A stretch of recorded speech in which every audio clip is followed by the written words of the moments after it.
I'm Jyri Raitasalo, and you're watching the Break It Down show. Yeah, this is awesome. We've not chatted for a little while, and so much has happened in Europe since the last time we talked. I guess I would ask you first, what are your thoughts on the state of Europe with a war going on and your neighbors just to the south also having a pretty significant conflict? What are your thoughts, Yuri?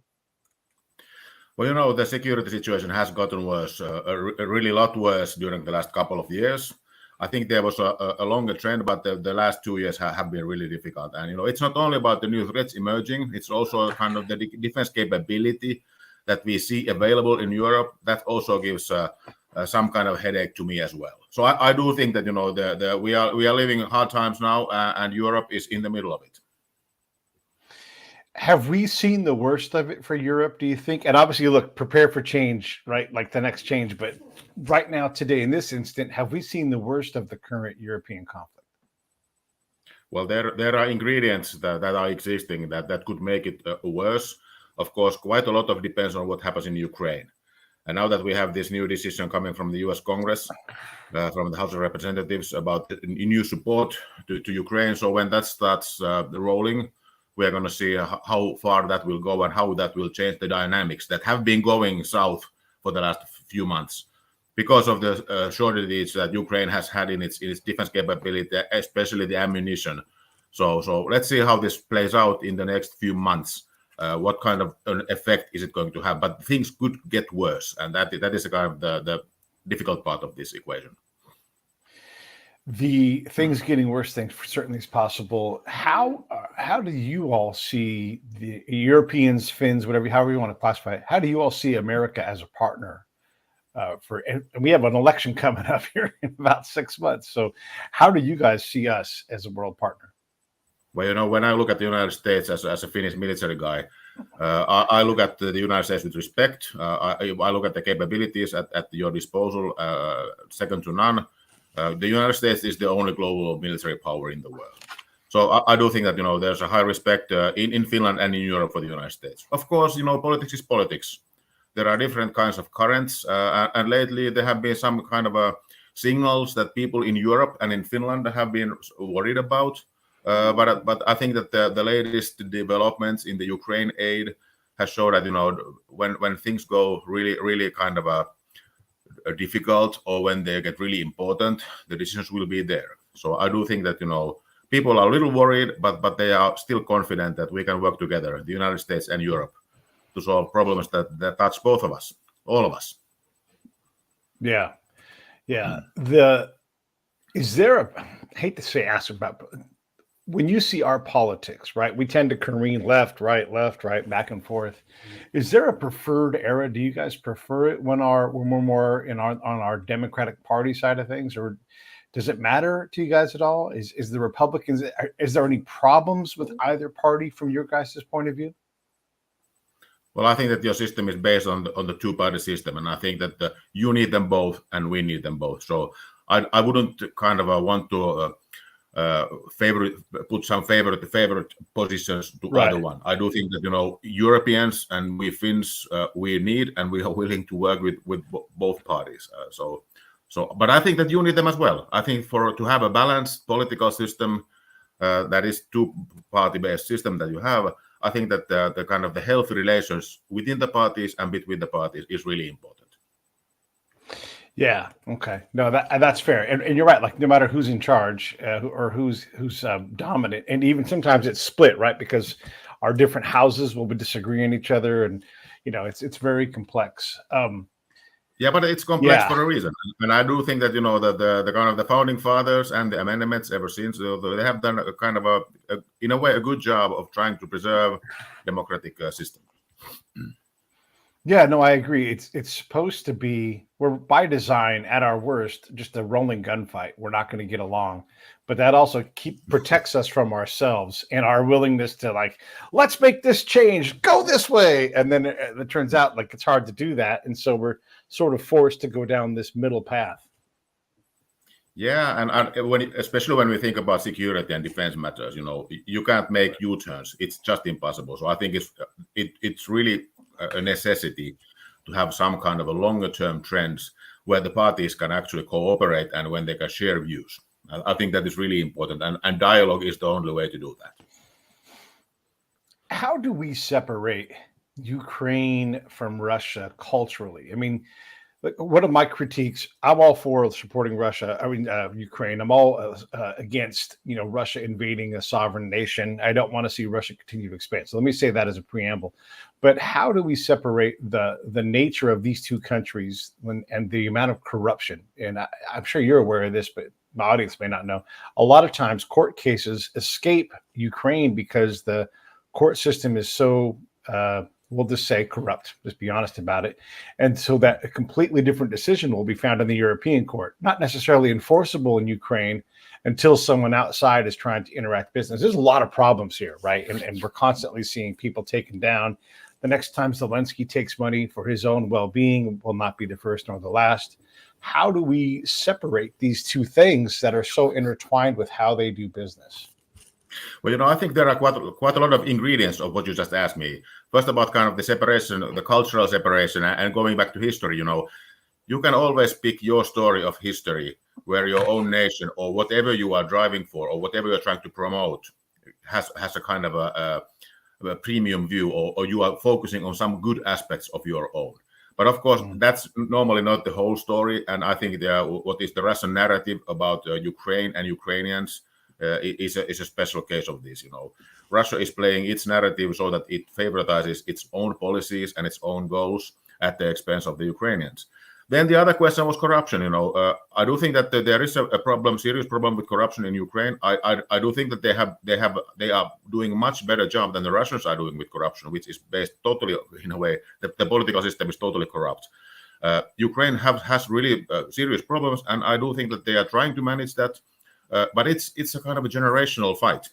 Corruption is something that is deep rooted in the organization and the way people think and they act. So it's going to take some time. But when I compare Ukraine and Russia, I see a positive signs, a lot of positive signs actually in Ukraine, and practically none when I look at Russia today. Yeah, no, that's fair. The other thing that I notice about the whole European thing that we don't quite get here in America is how intertwined you all are. Moscow to Tehran is less than 2,000 miles. From where I sit in Orange County, California, it's about 2,000 miles to Chicago, right? I can drive there in, 2 days, right? Relatively easily. And, you guys are not that far from any number of states. Granted, you have a water barrier, and that makes things a little bit more difficult, but Israel to Rome, also 2,000-ish miles. Israel to Turkey, like me going from Southern California to the Bay Area, right? These aren't long stretches of road, but all this conflict is bottled in there. Am I making too much of that proximity? Well, I think proximity matters.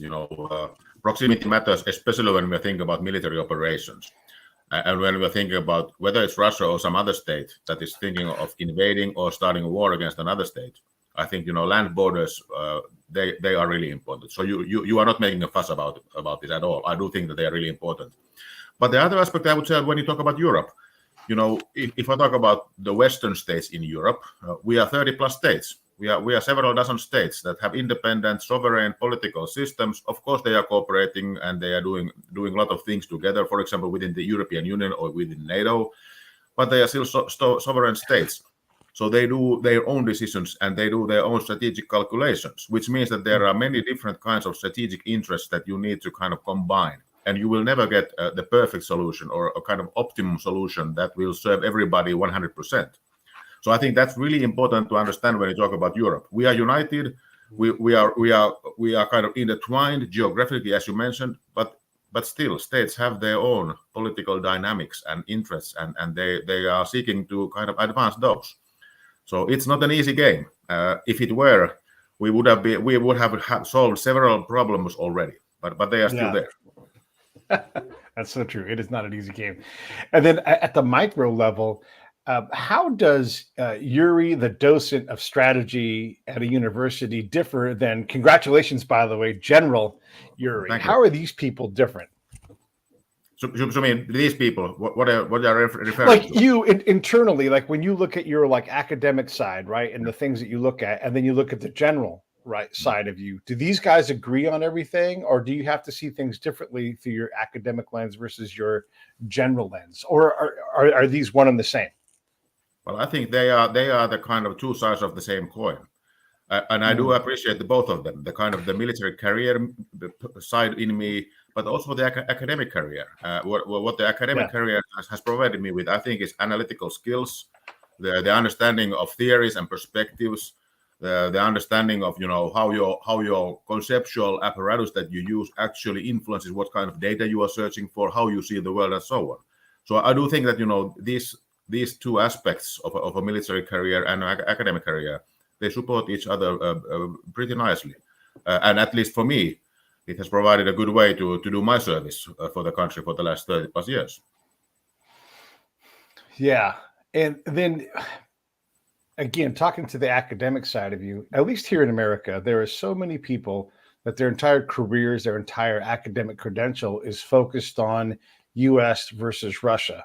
And so we almost kind of push and put inertia into this because, everybody, and I know you know this on the staff side and everything else, but everybody has their baby. They're like, watch out for Russia, watch out for Russia, watch out for Russia. And then all of a sudden here comes Russia obliging. And they're like, I told you. And it's like, you've been saying the same thing. So how do we, again, deal with that where like our strategic academic research, can it foment these conflicts and the very nature of like pushing and trying to prevent Russia from doing something actually creates this response and justifiably so from Russia's point of view, this response to push back? I think this kind of thing that you are now describing, this in a way a problem of leadership, is there in the academic world, and it's in a similar fashion. It's also there in the military world. In the military world, you have the intel guys, you have the ops guys, you have the comms guys, and you have the planners, you have the cyber guys, and everybody has their own baby, of course, because that's what they are supposed to be doing. So they bring their own kind of their own view, one small portion of reality to the fore, and they are making the most of that. And the same goes for the academic world, as you just mentioned. So for me, what this really requires in the military, and I would also say in the political life, vis-a-vis the academic professionals, you need really good intellectual generalists, leaders who are not driven by single agendas or single perspectives. And I think that is kind of the real mark of a good leader, to be able to look things from different broad perspectives and put these expert opinions and expert presentations into larger perspective when defining goals and strategies, how to trying to achieve the goals that you have been setting. And that's difficult, that's really difficult. We are not covering simple topics here. No, that's good. Going back to the commander side, and the guy who advises the commander, right? Because you're going to fill both those roles in your rank. How do you protect yourself, your commander, your unit from getting wrapped up in a great sales job from the academic that's like, watch out, here comes Russia. And I'm using Russia as an example just because they're a great adversary, right? It's great. And there's all kinds of legitimate reasons to study this, but how do you balance that? Like, that's too much focus on Russia, not enough focus on X or whatever the other thing is going to be. How do you temper your own? How do you become that person you just described? How do you become removed from all the excitement and try to make the best decision or give the best counsel to your boss? Yeah. Well, I think Finland is one special case among several concerning Russia, as we have a land border of 1,300 plus kilometers with Russia. We have fought several wars with them in the last century. So in a way, kind of from the threat perspective and a military threat perspective, if there is an agent or an actor in the world that we in the Finnish military think about when we think about defense and deterrence, it's Russia. So that is the kind of the place that Russia holds. But then, of course, we have the other side of how do we achieve our goals? What kind of capabilities do we need? How do we secure the country? And of course, this requires what you are telling me about. How do we put different aspects or different aspects of our capabilities and prioritize them? And I do think that that is, you have skilled people. You really need analytical guys in the staff organizations when we're talking about military organizations. and you promote the best to the positions when they are where they are moving forward with the kind of preparatory work, so that leaders can actually make the decisions. And of course, it's quality of leadership as well. So I think that a system that appreciates analytical skills, appreciates kind of intellectual approach to decision making is something that we need those guys to be moving forward. So I think it's about nurturing officers and military personnel from the beginning of their career with constant analysis about their skills and their future potential, and then promoting the right people ahead of their age group in a way. So I think that is what you are asking is a mixture of tools that you need to have. Yeah, but the Russia is in a way for Finland, it is a special case, and I can see there are many countries in Europe that don't see Russia in the same way because of they don't have the same proximity, geographical proximity, and the historical experiences that we in Finland do have. When you look at Russia's capability and how, I'll say poorly, they maneuvered a lot of their things, and their logistic system it's not Western. They have a lot of mistrust, and they struggle to put the right kind of petroleum product in the right kind of place to keep rubber updated. I mean, they had a lot of problems. When you see tanks driving down a road and they're still breaking down, like that you've got an enemy or a foe that has problems. So when you watch Russia's armor trying to move into Ukraine and they can't take Kyiv, and you look at how that compares to what you guys have, and you do have a land barrier there, but it's pretty rugged out there, I imagine, depending on the time of year too. Do you guys feel more comfortable now that you've seen Russia on display and having some significant challenges internally and externally, or how is your guys' thoughts in Finland on Russia and your land border go? Yeah, for me personally, I think what we have seen during the last 2+ years, when the big invasion started in February 2022, I must say at this stage, it already started 2014 when Russia started the military conflict and a war in eastern Ukraine that was going on every day, and people were firing with artillery pieces and tanks every day for almost 8 years before the actual big war started 2+ years ago. But what I have been witnessing for the last 2 years is that Russia is not as capable conducting operations. The level of training is lower than at the general level than I thought. The level of corruption has influenced severely their equipment and their capabilities. So the standards are not as high as I expected. So in many respects, I think the Russia's operation has shown and that they are not as capable as we thought before the war. But on the other hand, I must say, during the last 2 years, they have been doing a lot of learning, and they have also shown kind of the ability to implement changes quite fast. The third point I would say is that their lack of kind of they don't actually respect human lives, their own soldiers, and nobody on the battlefield practically at all. So I do think that that is what I find really hard to believe, that actually military can behave in this way and kind of treat their own personnel the way that they actually do.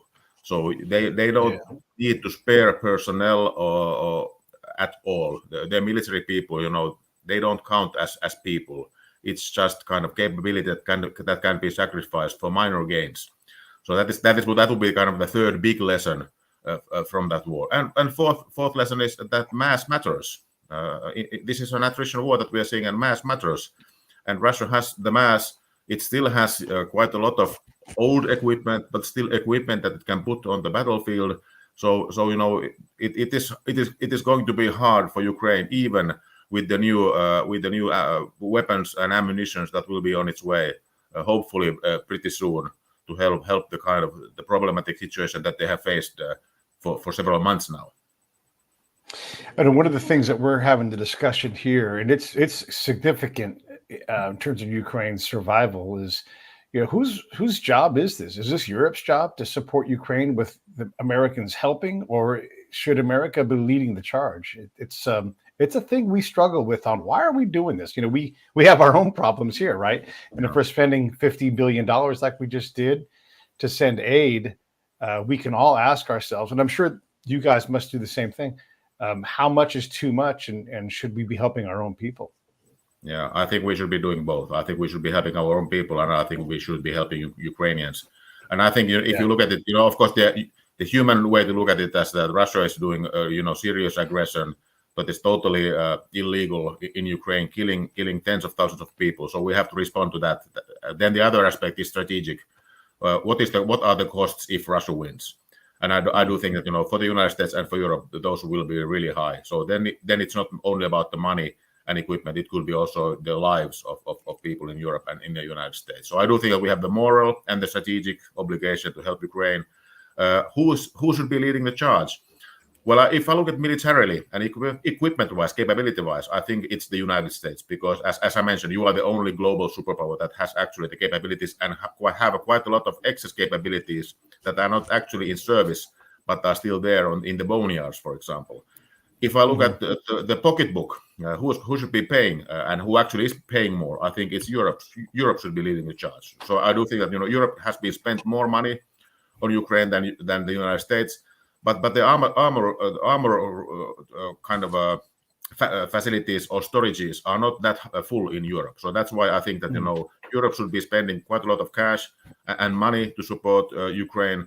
But military-wise, it's going to be the United States for some time. I do think that European states are trying to gear up the procurement and production of defense material. But everybody knows that starting a new line to produce, for example, tanks or missiles or whatever, it's going to take some years. So there are no quick fixes in producing new ammunition and new military equipment, unfortunately.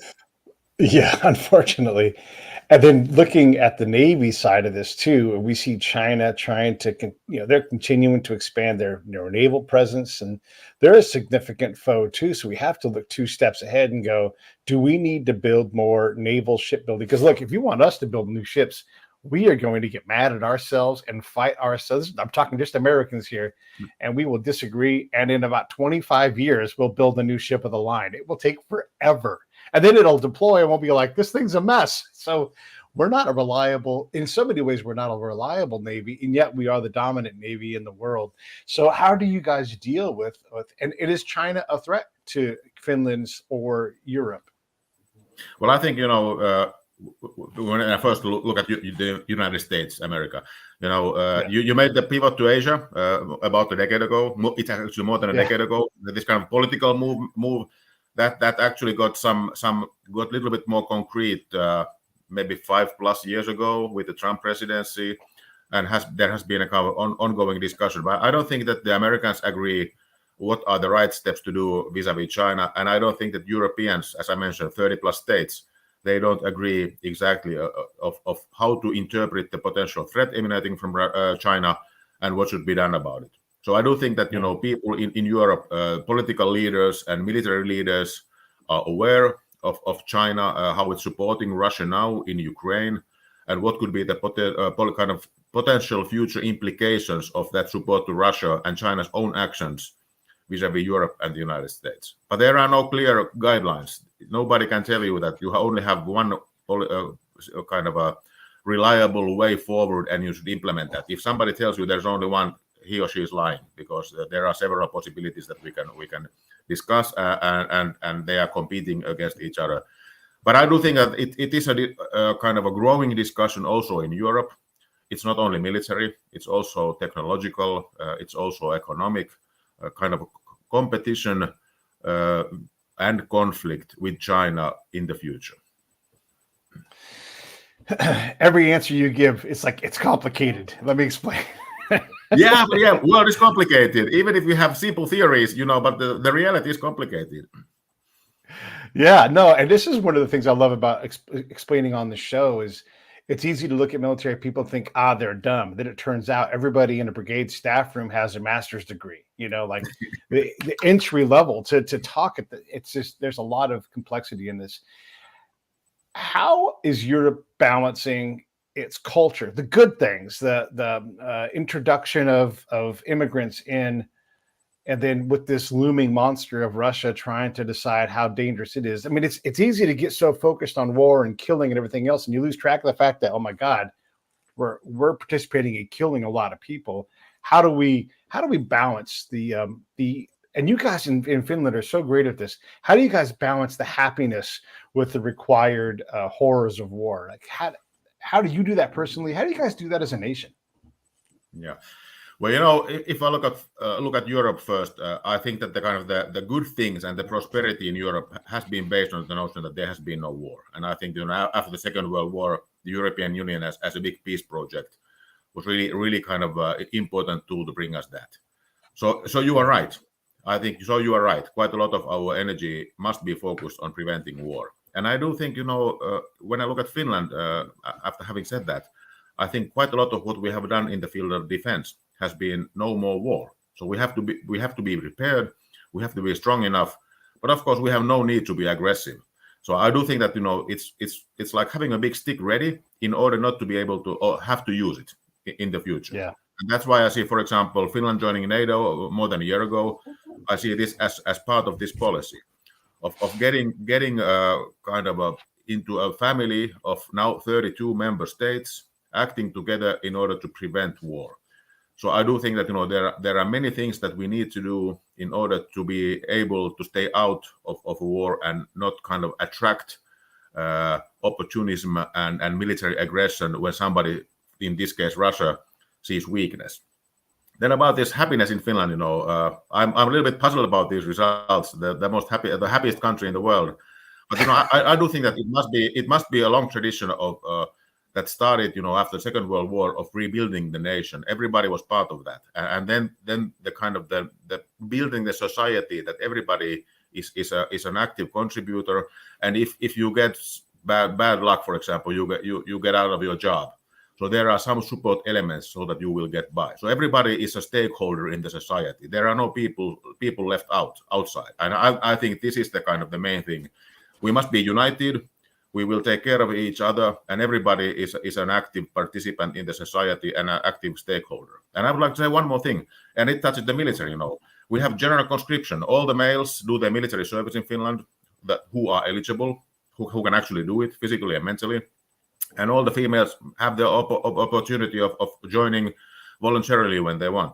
So, practically every household in Finland has a citizen soldier. And I think that's really important. We have a really tight connection between the society and the military. And every kind of family or household in Finland has a kind of also, one could say, a personal agenda so that the military is taken care of, because it's going to be their loved ones who will defend this country. So I think everybody has a kind of an interest that we take our defense seriously. We have good equipment, we have good training, and we have good policies, defense policies and security policies. So that's why I think it's a kind of a very united front, which is really important. Days like this, when there is war next to our border. So I do think that even despite of this fact, we are still happy because we know that we have been preparing for this kind of situation for decades. Yeah.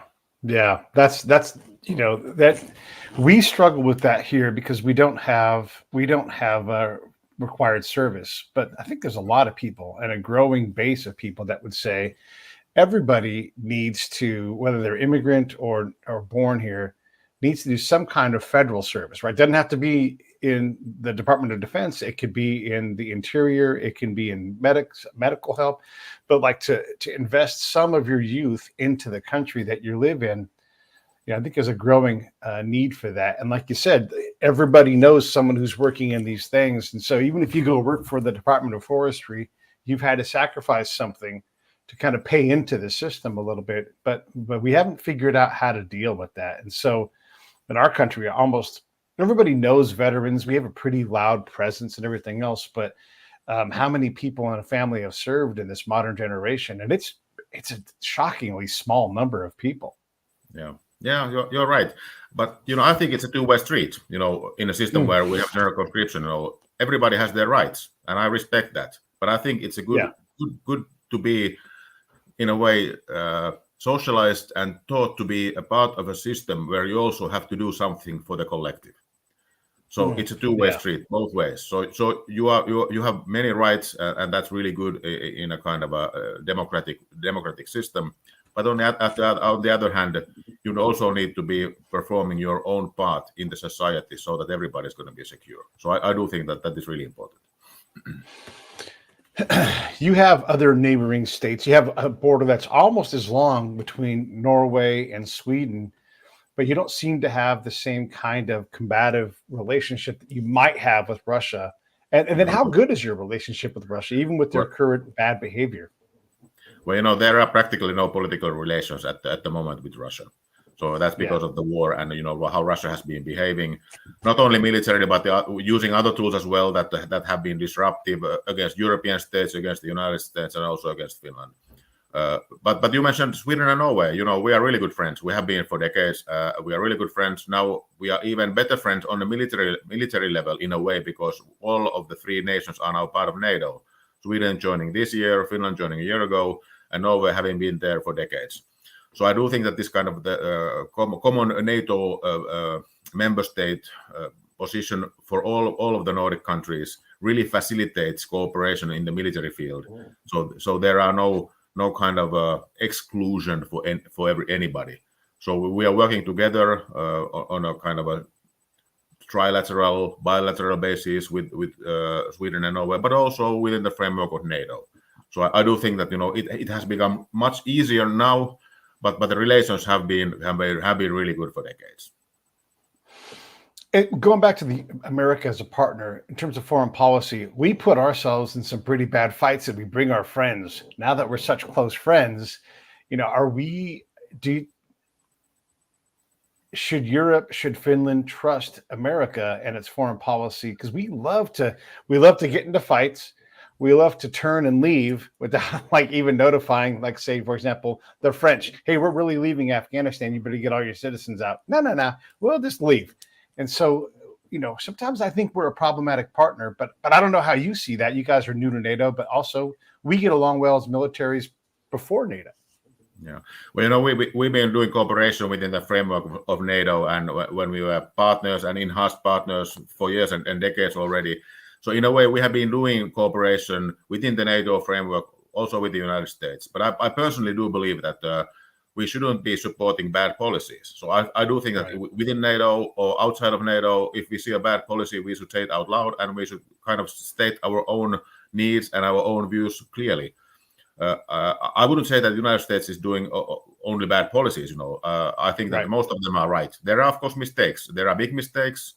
I think what happened after 9/11 with the wars in Afghanistan and Iraq, I think they should have been maybe prosecuted somewhat differently. But that's, of course, now very easy to say, after the fact that we have seen what has actually taken place. But that's no reason to kind of be pessimistic about the future. I do think that we have a voice. It's not as loud as the U.S. voice, and European states have a voice. So I think that we just need to be kind of clear-eyed and cool-headed and have frank discussions, especially among friends. I think if we have to lie to each other and to ourselves, then we are doing a disservice to our citizens. How will Finland get along with Russia once we get done with this conflict? I mean, you guys obviously must do business because you share such a big border. A lot of you guys' roots are intertwined where there's not a whole lot of difference between Finland and Russia. And this is just an American talking, but you guys have been around each other for a long, long time, and you're going to be for a long, long time. So what does it look like post-war? Well, it's really hard to say how this all ends up. I think that the process of how we get there, what is the end state, or how this ends between Russia and Ukraine, of course, is going to define that for a very long time, for years and decades. But of course, what we have seen already happen in Ukraine, the horrible things that Russians have been doing there, it's going to be really, really, really hard to mend relations, and it's going to take a really long time. And I don't think that's just Finland and Russia. I think it's all Western states and Russia, and there has to be really big changes within Russia, for starters, before this process can actually start. So it's going to take a really long time. But I would say, I agree with you. Russia is a big state, big actor. We are neighbors, so of course, in the long run, we have to find some kind of operating relations. But when I see it, look at the situation now, it's difficult and it's almost impossible to speak about any political relations in the near future. Let's make it a little bit more complicated because it's not complicated enough already. We need Russia to have, so Russia economically, decent sized economy comparable to Italy, Mexico, Canada, right? But we don't look at Italy, Mexico, or Canada as being really a global problem. Mexico's a bit of a problem for us because of the cartels, but that's a little bit different of a thing. So, but militarily, Russia, one of the biggest militaries in the world, top 5. So we have that, but we also need Russia to be, Russia has a lot of nuclear bombs and a lot of borders. And so we need them to be strong militarily to maintain their piece of stability in the world. And a lot of their land is really hard to get to work on. So how do we balance that need? I mean, we learned the lesson maybe of World War II and knocking Germany down and putting our foot in their throat and said, never again. And then 20 years later, here we are again, right? So how do we keep Russia strong enough so that it can do what it's supposed to do, which is significant in Europe and Asia, but also hold them accountable for this attack on Ukraine? Yeah, well, as you mentioned, when we talk about Russia, at current state, Russia is the disruptor, and it's doing chaotic things, and it's trying to disrupt policies that influence Western states, Finland included, every day of the year. So I do think that, in my mind, the thing about Russia doing its part to provide stability is not a part of the equation these days. Russia is providing problems for the system, is providing problems for the West today, and has been doing that for several years now. So it's not doing its part. Over the long term, of course, it is a big state with the huge amount of nuclear weapons and other military capabilities. Yeah. So I do think that we need some kind of a process that will end the war in Ukraine, and Russia will get out. It has been doing illegal invasion, and it should not be able to kind of profit from that. And then there should be many other things that should be done before we can actually start working with Russia, including reparations for Ukraine and rebuilding and so forth and so on. But I don't think that we are now in a state to talk about Russia doing its part as a guarantor of stability. It's doing exactly the opposite. Yeah, and you taught me this thing, and I've used it so many times now because it's such a great thing. You're like, there's many Europes, and I'm like, oh my God, you're right. So when we look about the instability in Georgia, Azerbaijan, Armenia. Is this a global problem? Is this, and it's also kind of a Russia problem, but how do you see that region, and then compare it to, like, say, the former Yugoslavian states and maybe even the Baltics, right? Like, these are 3 different cases with completely different outcomes. Yeah, I think we are talking about, conflicts and problems related to the demise of the Soviet Union. In a way, conflicts of the Soviet succession. It's a process that is still ongoing. There are some issues and conflicts that have not been solved. They have been there for decades now, ever since the end of the Soviet Union, when they were able to kind of manifest themselves. And I do think that we could see some developments also concerning Russia in the same regard. There are still many, though there are some areas or oblasts, areas in Russia that might not be or willing to stay there, part of Russia, at least how the current leadership is acting. So I do think that there are many or some unsolved issues within the ex-Soviet Union, current Russia, and the other about 15 states that emerged in a way independent in the early 1990s, and they haven't solved all of those issues and problems to this day. So we are going to see these conflicts continue, and of course they will also touch us in Europe and you in the United States in several ways. I think you will be interested in how several states are working together with China, because as I see that the American discussion, quite a lot of what you think about and putting resources and energies lately is about how to prevent China to emerge as a dominant actor in Asia. And of course in Asia, meaning also the areas that are next to Russia.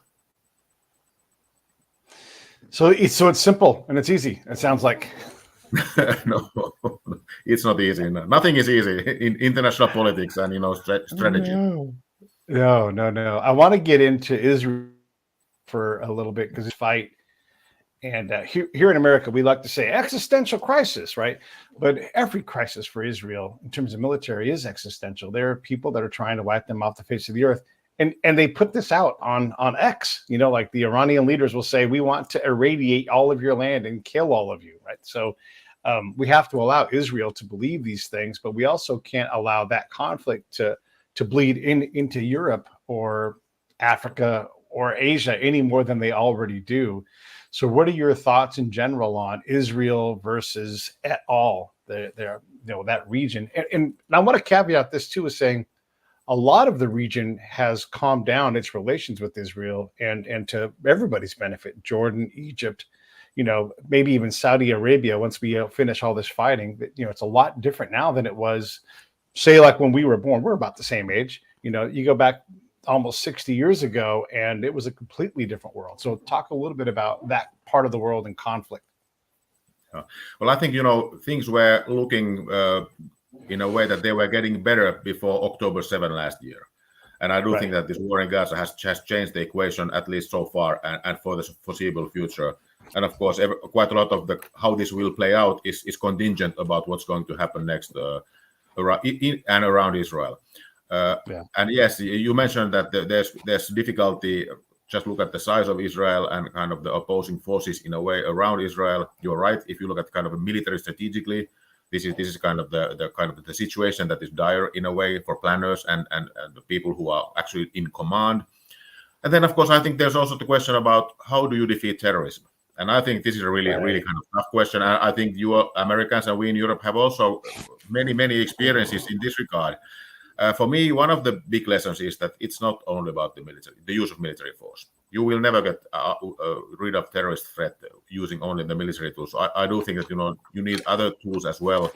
They are political and economic and social and the welfare and all that.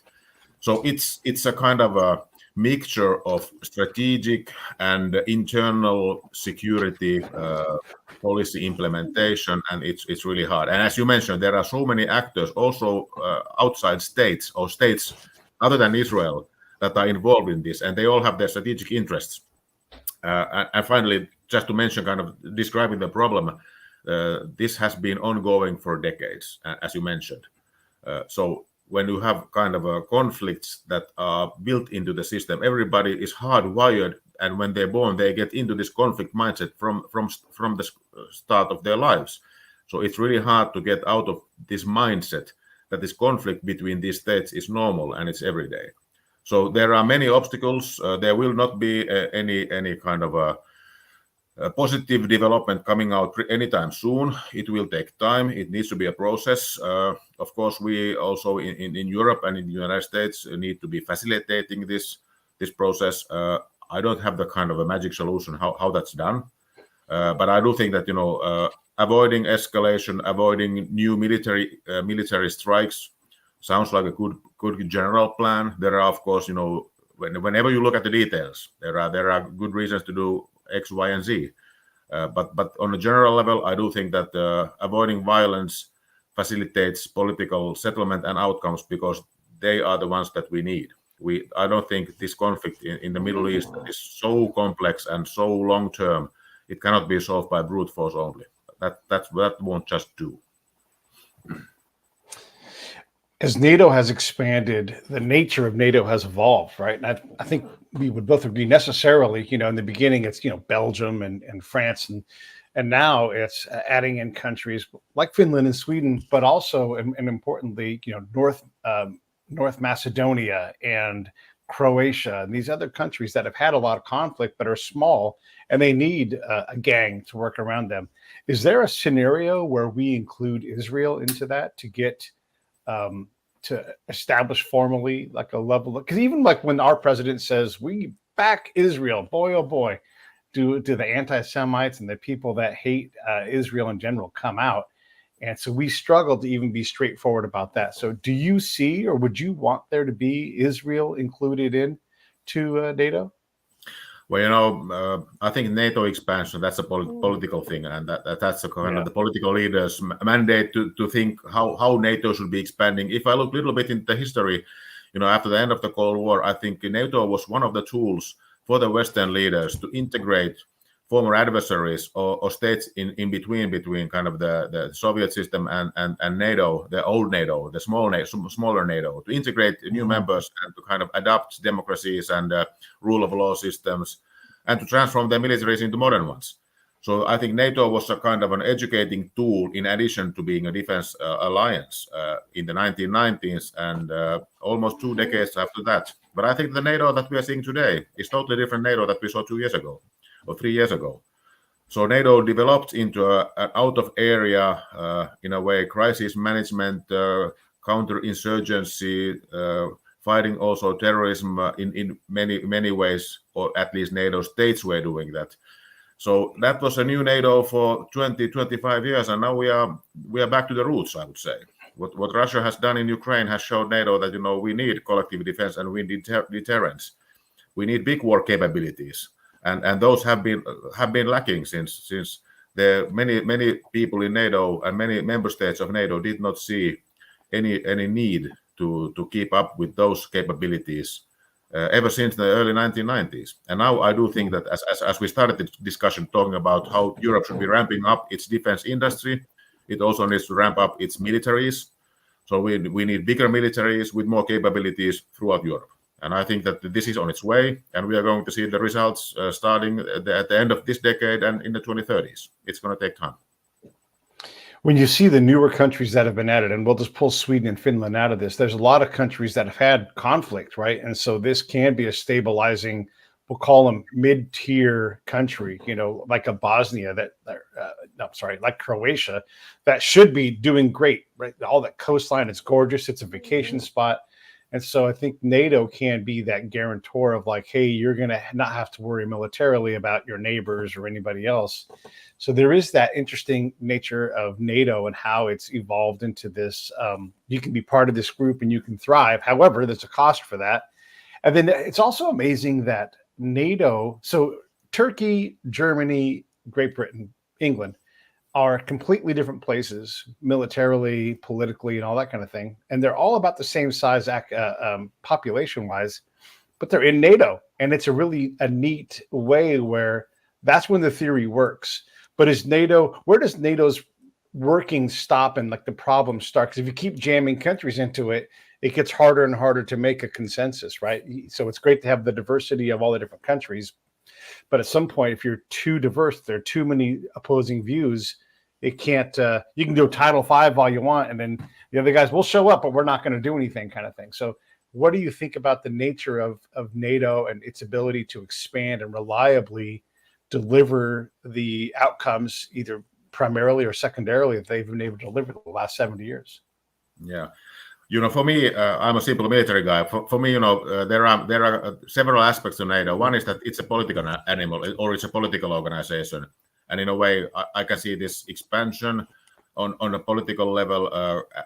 It has been a useful tool of integrating and getting the mindset to new states in order to lessen conflicts. And I think that has been working well. But as you mentioned, I totally agree. When you look at the same NATO from a military perspective, the more states you have, it's going to be, in a way, more difficult to get a collective or common views on threats, on needed capabilities, needed actions, and so on. And of course, when you also combine the fact that member states do military capabilities, NATO practically has none. It has very few capabilities of its own. So every time they are member state capabilities. So they are, in a way, finally they are independent political decisions of allocating money and people to build capabilities. So this makes it really hard militarily. So I can't give you what is the right amount of member states, but this balancing act of the political nature and the military nature is difficult, and the leaders have to think about those every day. And I do think that the way that our security environment has developed during the last 2-3 years, especially with Russia's attack against Ukraine, have also maybe changed a little bit of how we see balancing this political and military sphere.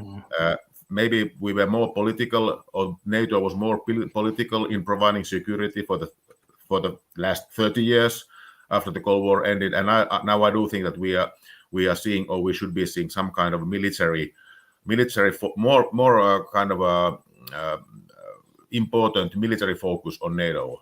on capabilities, on warfighting capabilities and deterrence capabilities, so that Secure has a really important role, and he is a real strategic actor, and so on. Yeah. Turkey, I think, is the most complex member of NATO because it borders the European, Asian continents.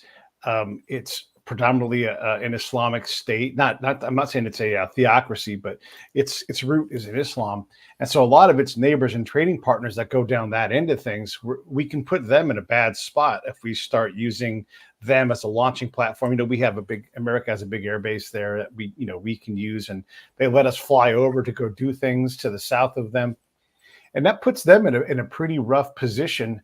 And Turkey is such a complicated place. Do you have thoughts in general on Turkey and its role the next 10 years?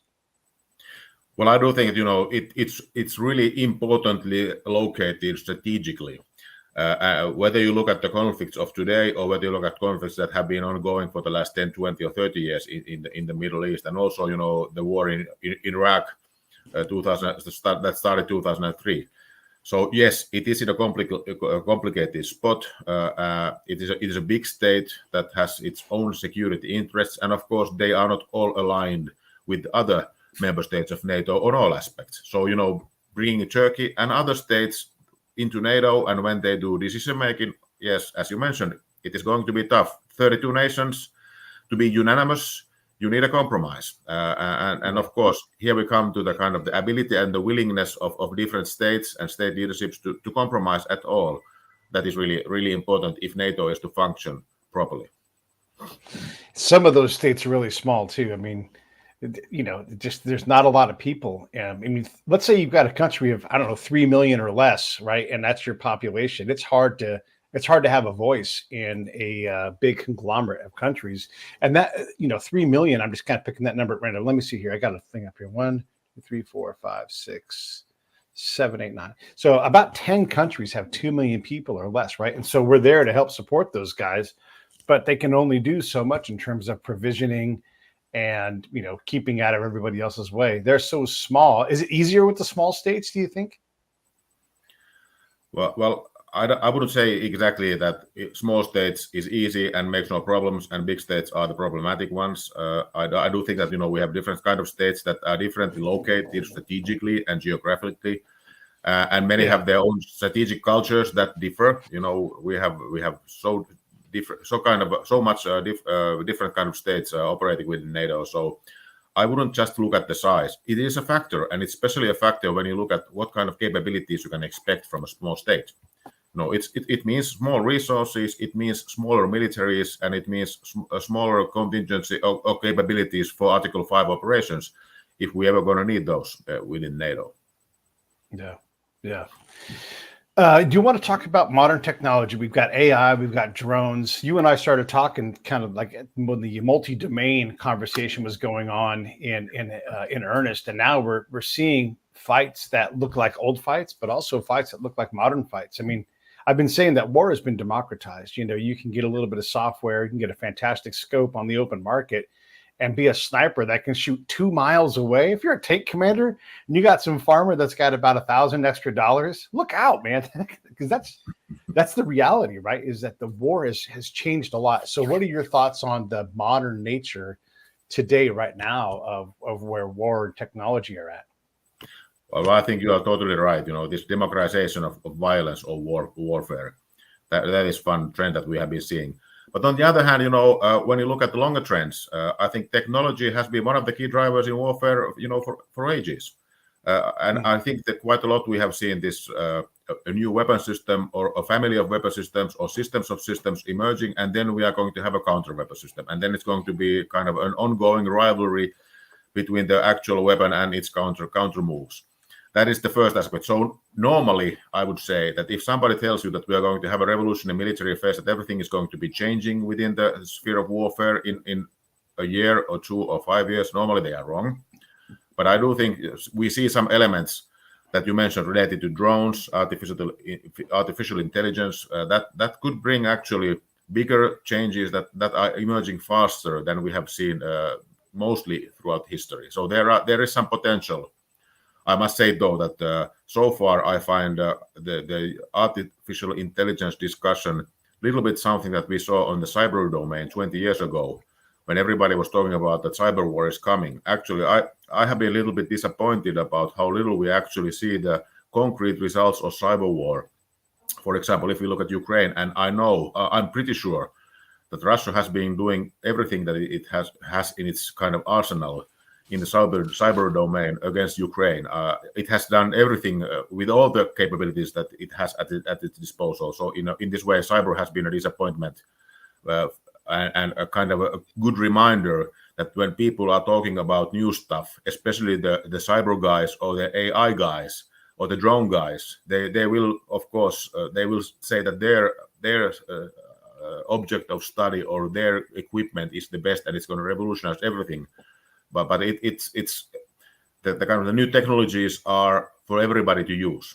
So it's in a way almost, it's not a level playing field, but there are many opportunities for different actors to take these new technologies into use. So that's why I do think that it's not going to be very asymmetric advantage that we are going to see, at least not for a long time, and that's why I'm still kind of looking at this a little bit from an inertia and the perspective of evolution, maybe quicker evolution that we have witnessed so far, but not so much as a revolution yet.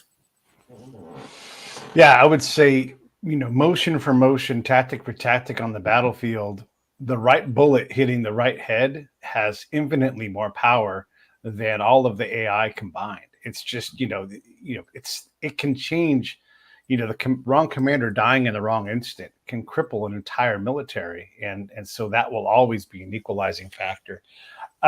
When you look at something like AI and the disappointing nature of the cyber war and all that stuff that's happened, there are good operations that have happened against and for different countries, whatever, doesn't matter. But there is that capability. Can AI be used, do you think, to laser in and do a hyper tactical thing like a bullet hitting a head that changes an entire war? I do think that, yes, that the militaries and defense industries is doing their utmost at the moment to bring about new capabilities that are based on AI and other new technologies. So that is the kind of the nature of the field of defense and war fighting. So yeah. I'm pretty sure that there will be huge economic and commercial interests and kind of possibilities, and there will be huge strategic interest if you can actually succeed in building something that will give you an edge in the battlefield. So yeah.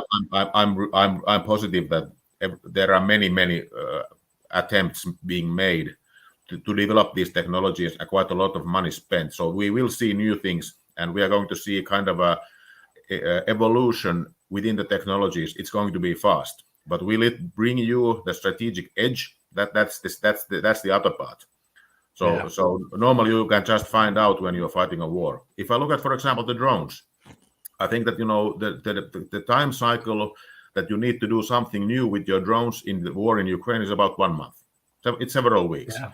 So, for example, if you are building a military force, whether it's for defensive or offensive purposes, you can't buy those in advance to your warehouses, because if you buy now, let's say 200,000 drones, they will be useless within 6 months.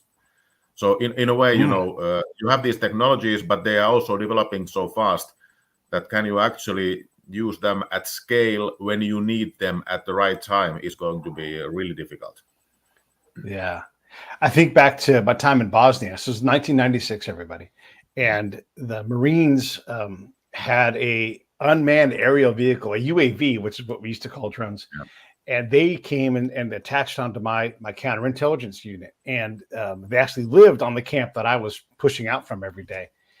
And you couldn't keep those drones in the air. They kept crashing into farmers' yards. We'd have to go out and go see the farmer and figure out what was there and everything. I thought that program had mostly been a failure. Then I looked back at the historic record. They flew hundreds of missions during that time in Bosnia and just got better and better and better at it. And now you look where drones are 25 years later, almost 30 years later, and it's a whole new world, right? And so you can see real progression. When I deployed, counterintelligence agents that had fought against Russia in terms of counterintelligence, right? And they used pen and paper to write out reports. I'm walking around with a laptop on the battlefield, a laptop, portable printer, scanner, digital camera. I've got an extractable hard drive that I can hold in my hand. All of these things. It was the dawn of the digital age for collection. And now look where we are.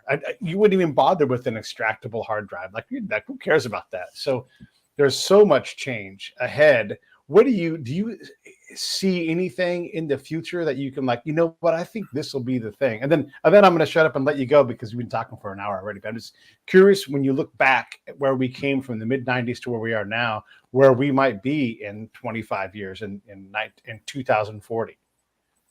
Well, I have no idea. I have made some predictions and I'm always wrong. So I must say that.